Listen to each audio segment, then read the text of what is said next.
আসসালামু আলাইকুম।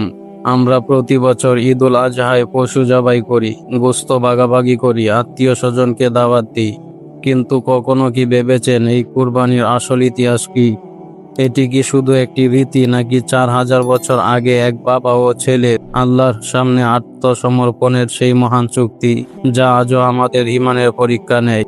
আজকের এই ভিডিওতে আমরা কোনো গল্প বা কিংবদন্তি নয়, সরাসরি পবিত্র কুরআন ও সহিহ হাদিসের আলোকে জানব কুরবানির প্রকৃত ইতিহাস, হিকমত এবং সেই ভুলগুলো যা আমাদের কুরবানিকে আল্লাহর দরবারে কবুল হতে বাধা দেয়।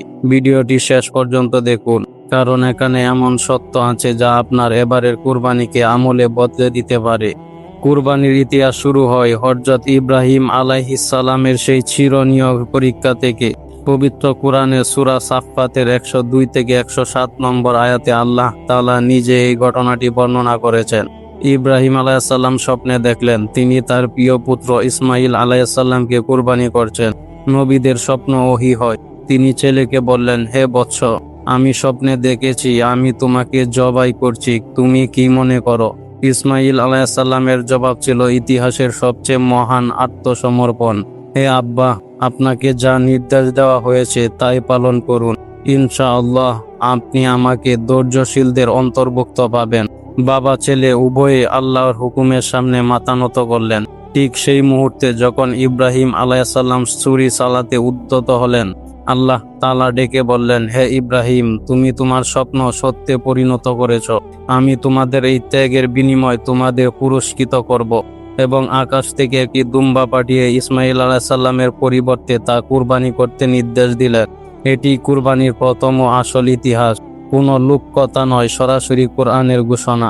এই ঘটনার পর আল্লাহ তাআলা এই আমলকে কিয়ামত পর্যন্ত স্থায়ী ইবাদত হিসাবে নির্ধারণ করে দিলেন।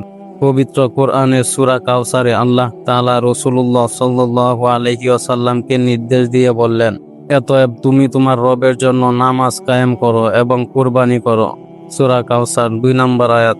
রাসূলুল্লাহ সাল্লাল্লাহু আলাইহি ওয়াসাল্লাম বলেছেন, আদম সন্তানের জন্য যুলহিজ্জার 10 তারিখে আল্লাহর কাছে কুরবানির পশু জবাই করার চেয়ে প্রিয় কোনো আমল নেই। কিয়ামতের দিন সেই পশু তার শিং, লুম ও খুর সহ আমলনামায় উপস্থিত হবে। তিরমিজি, ইবনে মাজাহ, আলবানী রহমতুল্লাহি আলাইহি হাদিসটি হাসান বলেছেন। অর্থাৎ কুরবানি শুধু মাংস খাওয়া নয়, এটি আল্লাহর ভালোবাসায় নিজের প্রিয়তম জিনিস ত্যাগ করার চূড়ান্ত পরীক্ষা। আর আল্লাহ তাআলা স্পষ্ট ঘোষণা করেছেন, তাদের গোশত বা রক্ত কখনোই আল্লাহর কাছে পৌঁছায় না, পৌঁছায় তোমাদের তাকওয়া বা আল্লাহ ভীতি। সূরা হাজ 37 নম্বর আয়াত। ভাই ও বোনেরা, কুরবানির পেছনে আল্লাহর কি গভীর হিকমত লুকিয়ে আছে। প্রথমত, এটি আমাদের শেখায় আল্লাহর হুকুমের সামনে সম্পূর্ণ আত্মসমর্পণ। ইব্রাহিম আলাইহিস সালাম যেমন প্রিয় পুত্রকে ত্যাগ করতে প্রস্তুত হয়েছিলেন, তেমনি আমাদেরও আল্লাহর পথে লোভ, অহংকার, হারাম উপার্জন বা গুনাহের অভ্যাস ত্যাগ করতে হবে। দ্বিতীয়ত, কুরবানি সামাজিক ন্যায় বিচারের প্রতীক।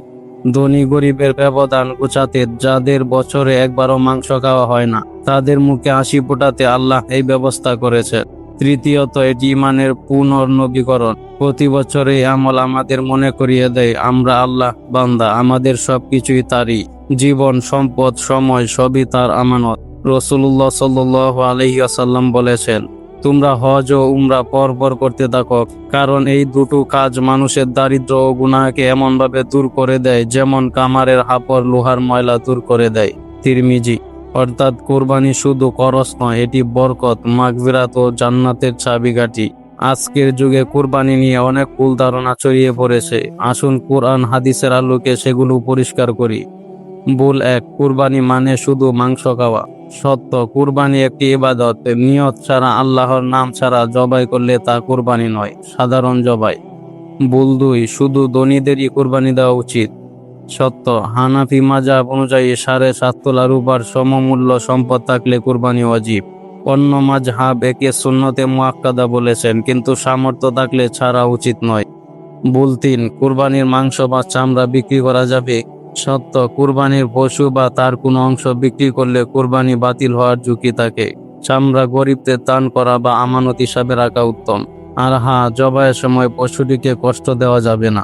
রাসূলুল্লাহ সাল্লাল্লাহু আলাইহি ওয়াসাল্লাম বলেছেন, আল্লাহ সবকিছুর ক্ষেত্রে ইহসান নির্দেশ করেছেন। তাই যখন তোমরা জবাই করবে তখন উত্তম পদ্ধতিতে জবাই করবে।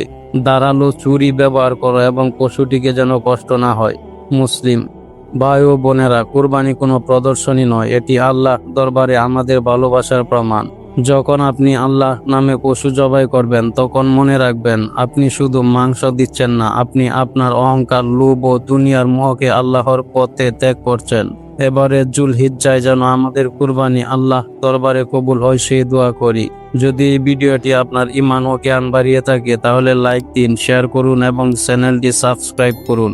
কমেন্টে লিখুন, ইয়া আল্লাহ, আমাদের কুরবানি কবুল করুন। আল্লাহ আমাদের সবাইকে তাকওয়ার সাথে কুরবানি আদায় করার, গরিবদের সাহায্য করার এবং ইব্রাহিম আলাইহিস সালামের সুন্নাহ অনুসরণ করার তৌফিক দান করুন। সুবহানাল্লাহি ওয়া বিহামদিহি, সুবহানাল্লাহিল আযীম। আমিন।